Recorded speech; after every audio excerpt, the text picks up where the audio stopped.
I'll close the lights.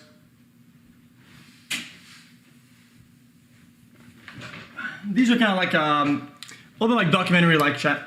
So you know, get cozy, pog. What about the intro? Because we watched it earlier. Of all the species that have ever lived, all but a tiny fraction have gone extinct. At some point in the future, the same fate will befall humanity. It may take centuries, it might take eons, but extinction is unavoidable. The future is fraught with uncertainty, and the apocalypse never seems too far away.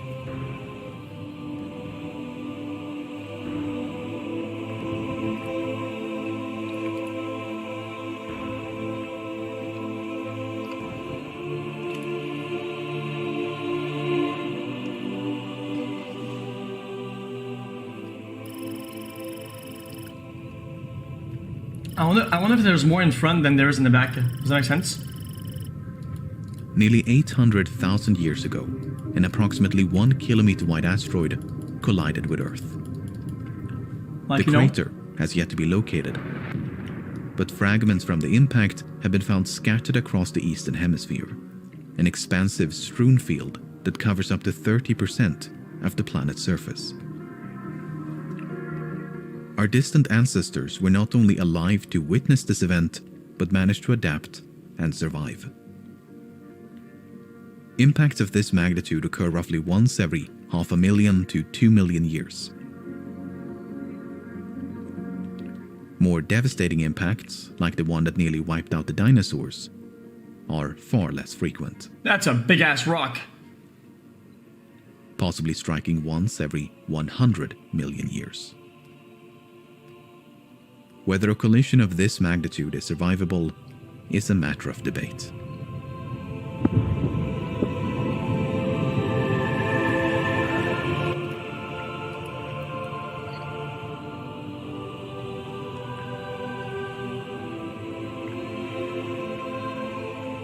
That's commentary. I'm not in commentary on it. We're literally just watching it. Would be equivalent to the simultaneous detonation of billions of atomic bombs. Those who survived the initial blast would be subjected to unrelenting earthquakes, firestorms, and tsunamis.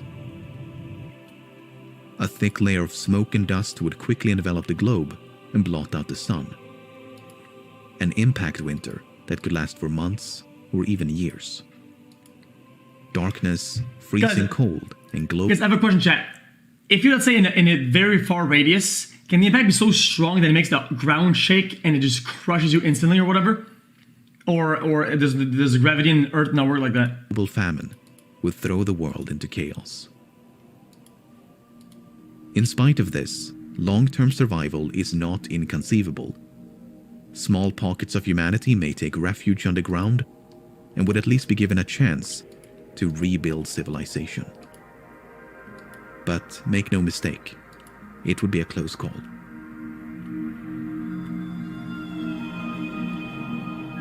Shake but not crush. The survivability of an impact also depends on how much time we have to prepare.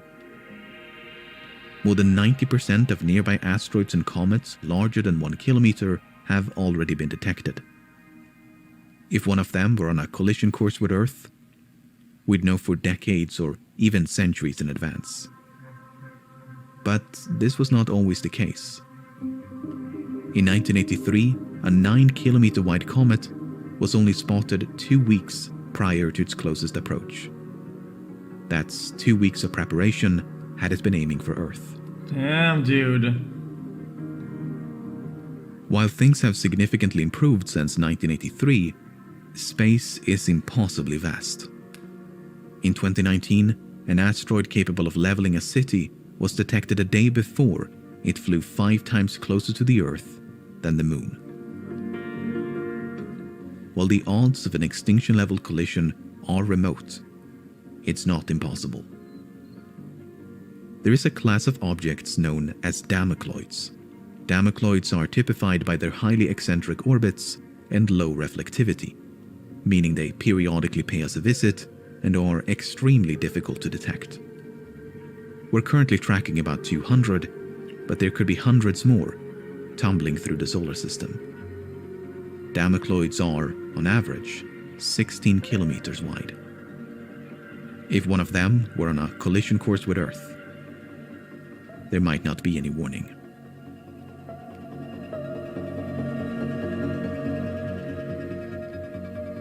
Interesting.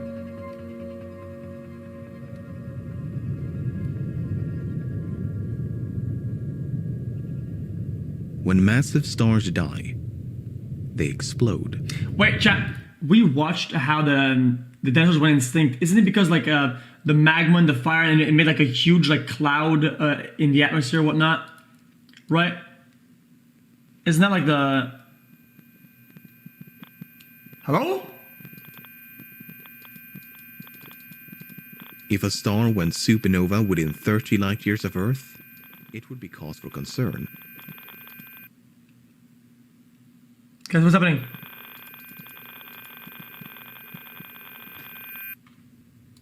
Fortunately, more than 90% of the stars within this bubble have already been discovered, none of which are at risk of exploding anytime soon. But some supernovae can still pose a threat from thousands of light years away.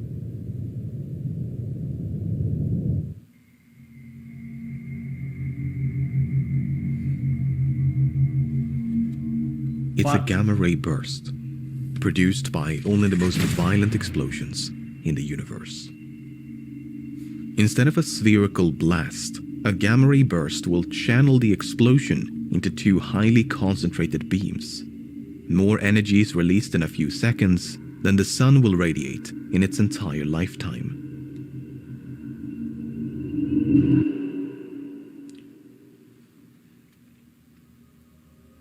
The biological effects of a nearby supernova or gamma-ray burst are poorly understood.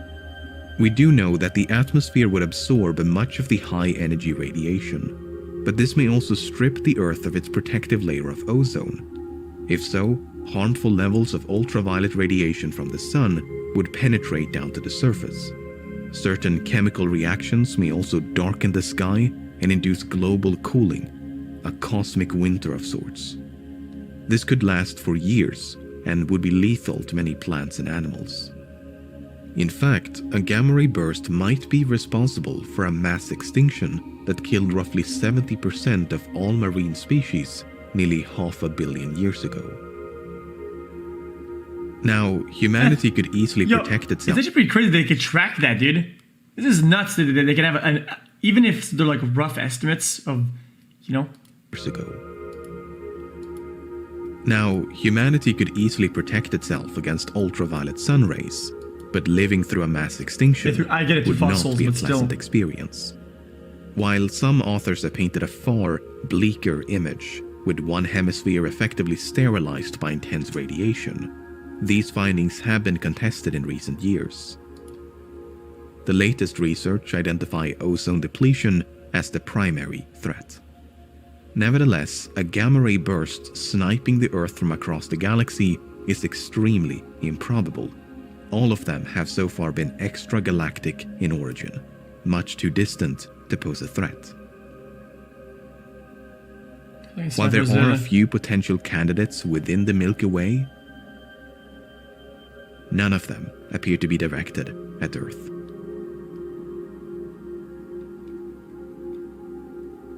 Apart from impact events and stellar explosions, the foreseeable future is free of cosmic threats. Other eventualities are either too improbable or won't happen for millions of years. Ample time for us to prepare, other calamities permitting. Dude, we'll fuck ourselves way before anything happens, right?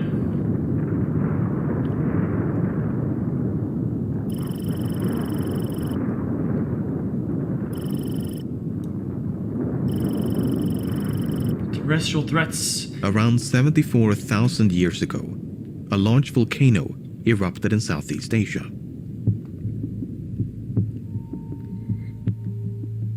It is the most powerful volcanic eruption in human history. That's what I meant earlier. That's what I was saying. For up to 2 weeks, it spewed enormous quantities of ash and dust into the atmosphere, enough to block out the sun and potentially cool the planet.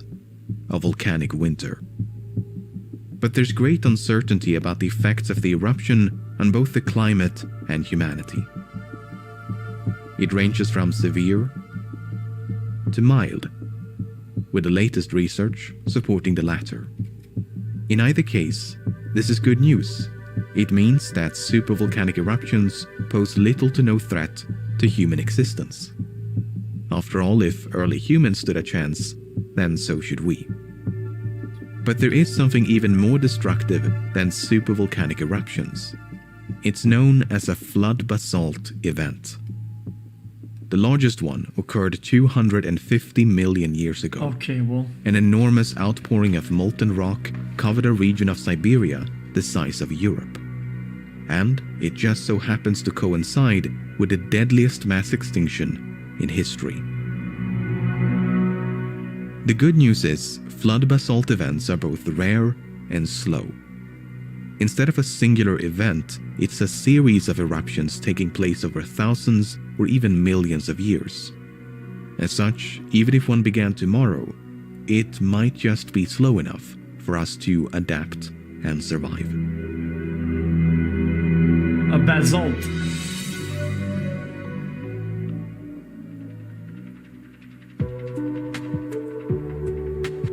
Throughout the centuries, pandemics have exacted a heavy toll on humankind. Among the worst was the Black Death. Oh yeah, the In rats. less than a decade, it killed between 25 and 60% of the European population. Oh, cameras in the way. The total death count is unknown. At least tens of millions.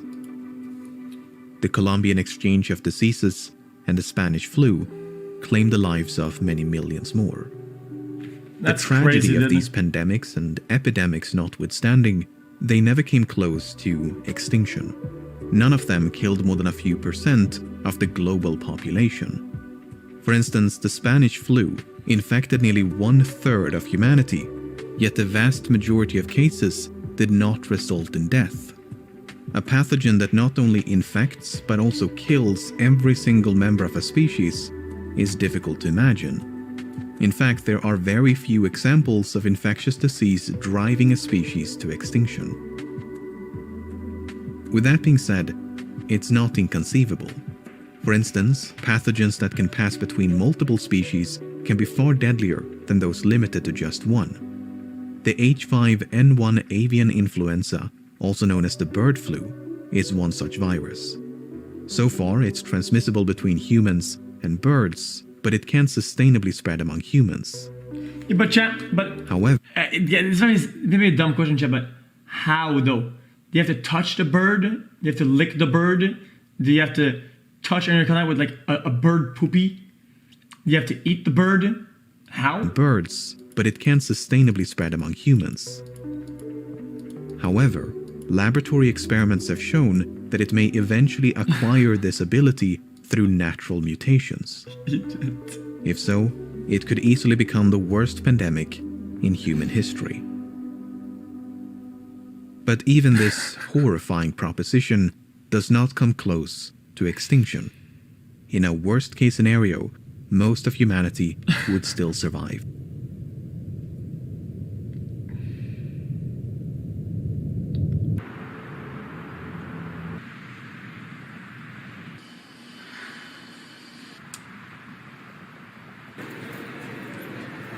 That was kind of soothing. Pandemics are complicated. It's a topic that's more relevant now than ever before and cannot possibly be done justice in a few short minutes. Yeah, people always think, oh, dude, when things are empty, it's so unsettling. Dude, is this? I think this is soothing. Like, Pandemics are complicated. It's a topic like that. This is soothing. It's like, dude, I can breathe. I feel good. that's more relevant now than ever before and cannot possibly be done justice in a few short minutes. Makes me want to breathe. But in the narrow context of human extinction, it seems unlikely for nature to stumble upon that perfect storm. Apart from volcanic eruptions and natural pandemics, The Earth has no inherent means of eradicating the human race. No other form of natural calamity is powerful enough to threaten our existence. Atomic As bombs. such, the most immediate threat to humanity has for a long time been, and Ourselves. continues to be, humanity.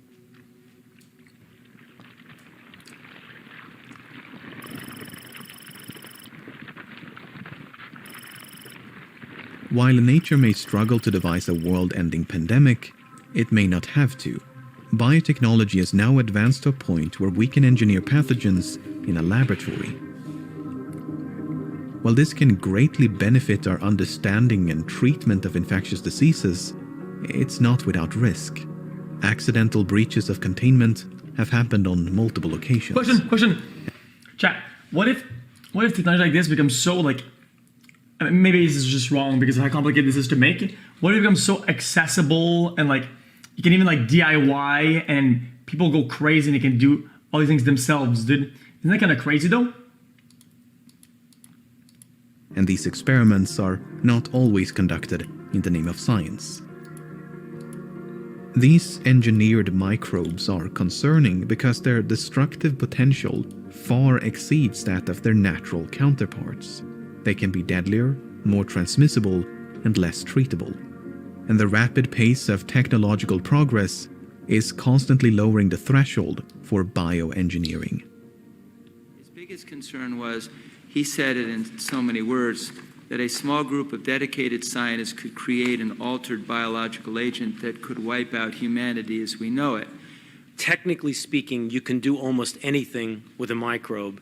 The real question is, will you end up with a microbe that functionally will do the things that the concerned person at your hearing said, namely, essentially wipe out everyone from the face of the earth? Again, that's conceivable, although it's inconceivable, but it is, in fact, anything is possible. It would be very, very difficult to do that, extraordinarily difficult, even in the best of hands, to not only do the engineering to get a microbe that has the characteristics, but be able to spread in a way in which it has virulence, transmissibility, and the ability to go in a sustained, transmissible way. Not impossible, but very, very difficult to do. Guys, like Plague Inc. Now I want to play Plague Inc.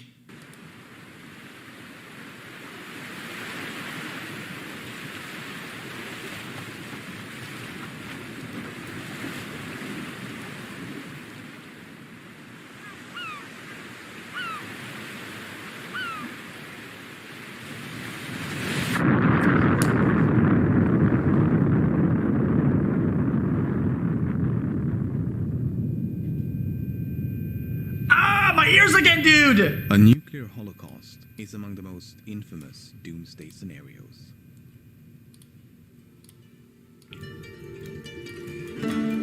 Stop it! Since the end of World War II, we have on numerous occasions been driven to the brink of nuclear conflict. Sometimes by accident, sometimes by very intentional brinkmanship. The nuclear stockpile currently stands at more than 13,000 warheads, the vast majority of which are owned by Russia and the United States. In the event of an all-out nuclear war, these thousands of bombs could instantly vaporize hundreds of millions. Guys, hands up, guys. I don't want to be ignorant about this, but I have a question for chat. Question. Guys, aren't nuclear missiles like that? They have to reach such long distances, or whatever, that they have to like go into space or some shit, right? Even if they were to send them like all day, one more, it's it's still hard to even launch like one every whatever amount of time. So this is gonna, But the explosions are only the beginning. The real danger of a nuclear conflict it'd be hard to is the actually launch aftermath. all of them. It would never work. Much like an impact event or supervolcanic eruption, False. a thick layer of smoke and dust would quickly envelop the globe.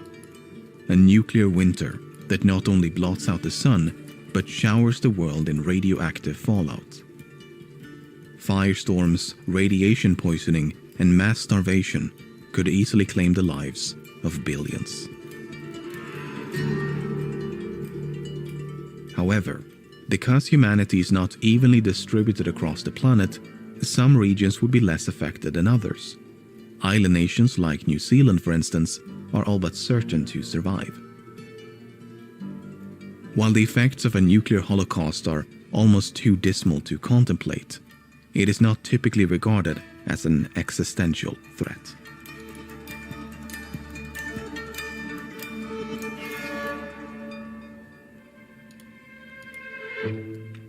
Artificial intelligence has had a profound impact on modern society, from self-driving cars and virtual assistants to social media algorithms and facial recognition.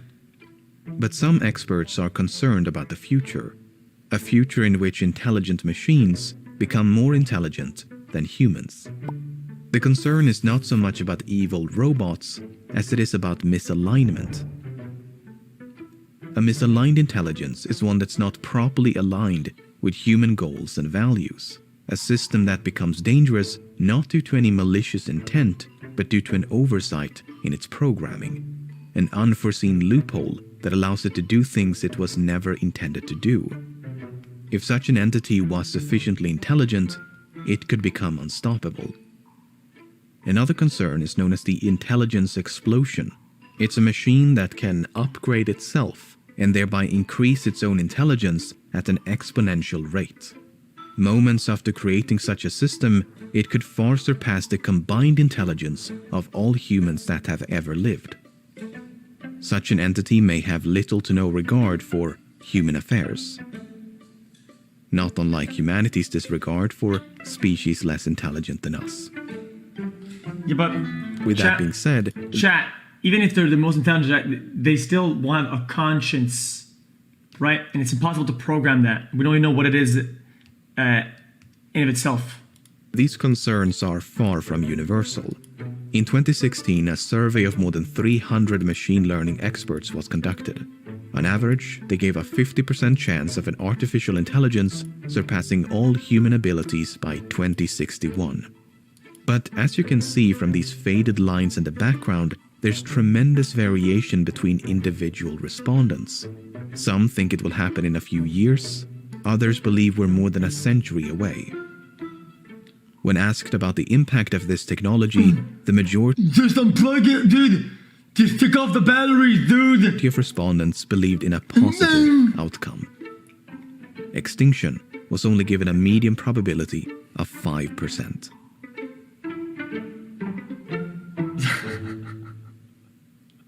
Artificial intelligence is not the only emerging technology with the potential for human extinction. But the problem with assessing their risk is that we have no precedence. We can estimate the likelihood of an asteroid impact by surveying the geologic record and our cosmic neighborhood. But there's no historical context for artificial intelligence or self-replicating nanomachines. When the first nuclear device was detonated in 1945, there was a genuine concern that it would ignite the atmosphere and incinerate all life on the planet. In fact, one of the observers was so taken aback by the enormity of the explosion that for a brief moment, that's precisely what he thought had happened. Well, Wait.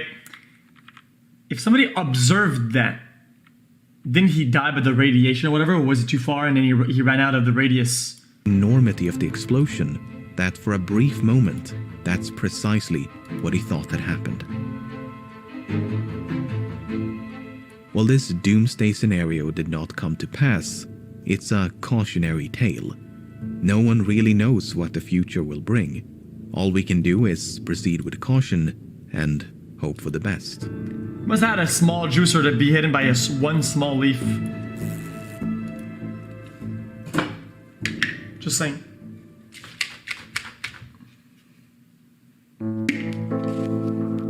Over the past few decades, species across the plant and animal kingdoms have been disappearing at an alarming pace. Some 10 billion trees are cleared every single year, while animal populations are rapidly declining.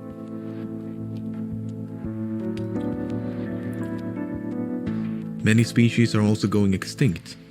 The global rate of extinction is now tens or even hundreds of times greater than before humans conquered the planet. And it's accelerating, upwards of 1 Yeah, chat, isn't the thing because before people want to humans get their conquered the planet. want to get their horns or something, and they poach them or whatever. Isn't that so dumb? What a beautiful, exotic, rare animal. It's like a shiny, and they roll it for a fucking horn. Like, that's so pathetic, dude. What a pathetic concept. And it's accelerating. Upwards of 1 million species are now threatened with extinction. At the core of this immense loss of biodiversity is overconsumption driven by overpopulation. Humanity is now depleting 3/4 as many resources as the Earth can naturally replenish. Guys, it's like if I deforested like 20 kilometers worth of forest to get 1 gram of like sap. Oh, We will that's so soon worth need it. a second Earth just to break even. From deforestation and defaunation to pollution and climate change, no shocking graph nor depressing slideshow can fully convey the totality of our destruction. Our relationship with nature is so utterly broken that many fear we are now heading for extinction. That this unraveling of nature will be mankind's undoing. While some of the most comprehensive assessments to date do indeed paint a truly dystopian image of the future, none of them forecast total annihilation of the human race. We may turn the planet into a living hell, but a livable hell, it would seem. This is fine. However, some scientists argue that these assessments are severely underestimating the gravity of this crisis, that the sheer magnitude of our destruction is difficult to grasp for even well-informed experts. Some have also voiced their concerns about potential tipping points, a threshold that, once exceeded, may trigger an irreversible decline of ecosystems around the world, a global ecological collapse from which recovery becomes virtually impossible. But it's not all doom and gloom. While the rate of deforestation is alarmingly high, it has been slowing down over the past 3 decades. While the transition has been infuriatingly slow, more and more countries are phasing out fossil fuels in favor of renewable energy sources. So in no way should human extinction, which is the most extreme outcome, be regarded as inevitable. Climate change mitigation and nature conservation efforts are all but certain to prevent that from happening. But at the same time, that's how low we've set the bar. Feels women.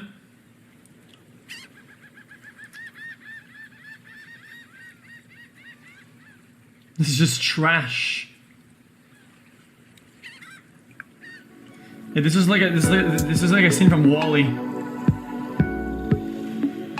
What surprised me while making this video is just how difficult it is to truly wipe out everyone. Many catastrophes can drive us to the brink of extinction, but all of them struggle to cross the finish line.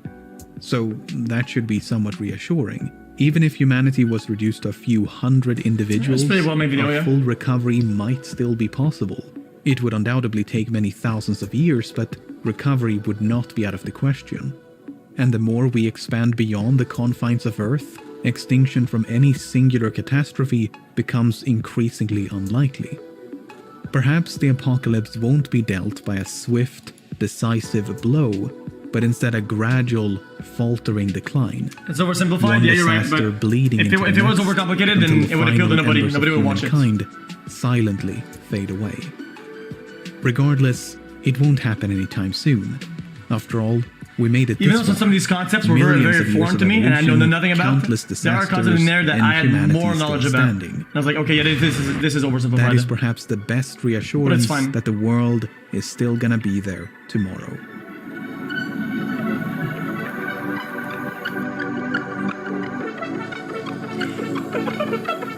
House for the haircut. It's a very long time ago on the stream, when you had few viewers, but I remember, I used to watch you on your second account less than 3. I love you, buddy. Oh, mucho, man. That's pretty good. That's pretty good. Oh. There you go. I liked it and subscribed it, just like you should. You should go watch it and you should go click it. So we don't get shit. There you go. 21